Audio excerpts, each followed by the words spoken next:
वडोदरा शहर के इलोरा पार्क इलाके में मिस्टर पफ की दुकान मौजूद है, जहां से ली हुई एक केक में से थर्मोकॉल निकला है। ऐसे आरोप ग्राहक की ओर से लगाए जा रहे हैं। दरअसल कल का ये वाकया है जब इलोरा पार्क स्थित मिस्टर पफ की दुकान में परेश भाई सुरती अपने बेटे के बर्थडे के लिए केक को लेने के लिए पहुंचे थे। सुबह उनकी ओर से केक का ऑर्डर दिया गया था और शाम को उनकी ओर से केक ली गई। शाम को जब उन्होंने अपने बेटे की बर्थडे का केक कटिंग किया तब उसमें से थर्मोकॉल निकला। ऐसे आरोप उनकी ओर से लगाए गए। हालांकि उसके बाद वो मिस्टर पफ की दुकान में शिकायत दर्ज करवाने के लिए भी गए, लेकिन दुकानदार ने उनकी कोई भी बात सुनी नहीं, ऐसा परेश भाई सुरती का कहना है। जिसके बाद ग्राहक परेश भाई सुरती की ओर से गोरवा पुलिस थाने में इस मामले में शिकायत दर्ज करवाई गई है। साथ ही उनका ये भी कहना है कि जरूरत पड़ने पर वो फूड एंड ड्रग शाखा में भी शिकायत करेंगे और इस मामले को कोर्ट तक भी ले जाएंगे। इलोरा पार्क मिस्टर पफ કરીને शॉप છે ત્યાં ગઈકાલે મારા સનના બર્થડે નિમિત્તે મેં ઓર્ડર આપ્યો હતો સાંજે। ઓર્ડરમાં અમે લોકો એમને ફોટો બધું બતાવ્યું હતું અને એમને કીધું હતું કે ભાઈ આમાં જે પણ વસ્તુ આવશે એ ઇટેબલ હશે કે નહીં, ખાવી શકશે કે નહીં, કારણ કે આ છોકરાઓ માટે છે અને છોકરા મારા 3 વર્ષના છે, તો એ લોકો ખાઈ શકશે કે નહીં એ કન્ફર્મ કરીને મને કહો।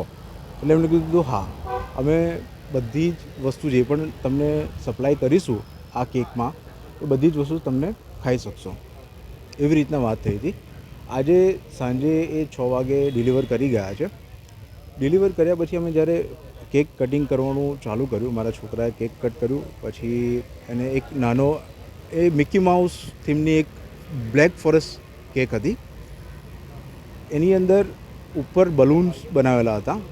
એ બલૂન્સ અમે એમને પાછું તે વખતે પણ કીધું કે બલૂન્સ ચોકલેટવાળા આવશે કે પછી તમે જે કેકના બનાવો છો એના આવશે, એ પણ ક્લિયર કર્યું હતું કે ભાઈ બધું અમને ખાઈ શકીએ એવી જ વસ્તુ મોકલજો, કારણ કે આ બધું અમારા નાના છોકરાઓને ખવડાવવા માટે અમે ઓર્ડર આપી રહ્યા છે। એમને કન્ફર્મ કર્યું। પછી જ્યારે કેક કટિંગ કર્યું તો મારા છોકરાએ એને ખાધું।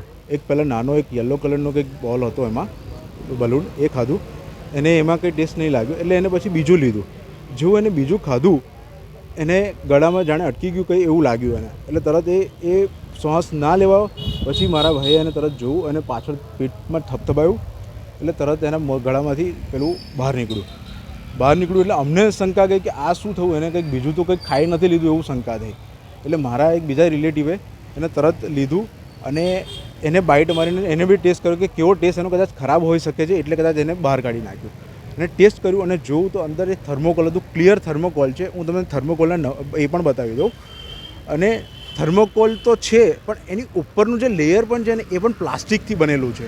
તો આ લોકોને કોઈ માણસની જીવનની કોઈ કિંમત જ નથી। શું આવી રીતે આ થર્મોકોલ છે, આ થર્મોકોલ છે અને આ જે બધું પ્લાસ્ટિકનું લેયર છે, કશું ખાવા એવું છે નહીં। આ બીજું આ જો પ્લાસ્ટિકનું છે, આ બધું પ્લાસ્ટિક છે। પ્લાસ્ટિક મારો છોકરો આ તો અમે લોકો ત્યાં હતા અને જોઈ લીધું એટલે મારો છોકરો બચી ગયો, એના ગળામાં ફસાઈ જ ગયું હતું। અમે અમારી થોડીક બુદ્ધિ ચાલી, એને પેટ જોરથી માર્યું અને પેટમાંથી એના મોઢામાંથી નીકળી ગયું એટલે બચી ગયો, શ્વાસ લેવામાં એને તકલીફ ઓછી પડી। જો એ જ વસ્તુ અમે અમારા ત્યાં ગેસ્ટમાં આવેલા નાના બાળકોને જો ખવડાવી દીધું હોત અને કોઈને મૃત્યુ થઈ હોત तो इनो जवाबदार कौन? हमसे जुड़े रहने के लिए हमारे YouTube चैनल को सब्सक्राइब करें और नई वीडियो की नोटिफिकेशन के लिए बेल आइकॉन को दबाएं।